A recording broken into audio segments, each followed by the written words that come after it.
কসবা বিবি চ্যাটার্জি রোডের ওপর situated unisex parlour salon টুডেতে আজকে চলে এসেছি আমার ছেলের চুল কাটানোর জন্য। বরাবরই আমরা এখান থেকেই হেয়ার কাট করি, আর এই হেয়ার পার্লারে জাকিরই হলো আমার ছেলের হেয়ার স্টাইলিস্ট। খুব যত্ন আর কেয়ার নিয়ে ঠিক যেরকমটা আমাদের চাই সেরকমই জাকির হেয়ার কাট করে দেয়।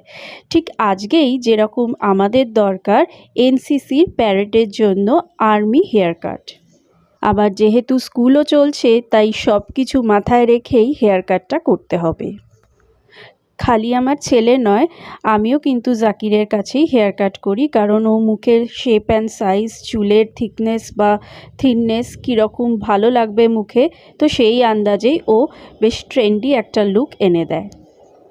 আর হ্যাপির এই স্যালন টুডেতে আসার আর একটা কারণ হলো নিজেকে প্যাম্পার করা, কারণ এই হেয়ার কাটিংয়ের চার্জের মধ্যেই ইনক্লুডেড শ্যাম্পুও রয়েছে। এটা তো ও দারুণ এনজয় করে। যে কোনো পার্লারের মতো এখানেও আপনি বিভিন্ন ধরনের সার্ভিস পেয়ে যাবেন, আর ওদের নানা সময় নানা রকম অফারও থাকে, তো সেগুলো অ্যাভেল করতে পারেন। হেয়ার কাটিং কিংবা হেয়ার কালারিংয়ের জন্য আলটিমেট ডেস্টিনেশন আমার কাছে স্যালন টুডে, আর পকেট ফ্রেন্ডলিও বটে। অনলি 200 রুপিস হলো আমার ছেলের হেয়ার কাটিংয়ের চার্জ। কথা বলতে বলতে হেয়ার কাটিংও অলমোস্ট ডান। এরপর খালি সেট করে দেবে, আর এই সেটিংটা যতক্ষণ না চুলে জল দেওয়া হচ্ছে অ্যাজ ইট ইজ থাকে।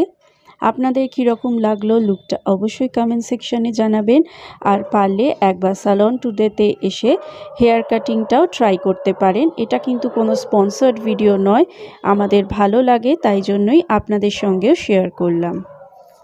দেখা হচ্ছে এরকমই কোনো ইনফরমেশন ওলা ভিডিওর সাথে। ততক্ষণ take care and bye by.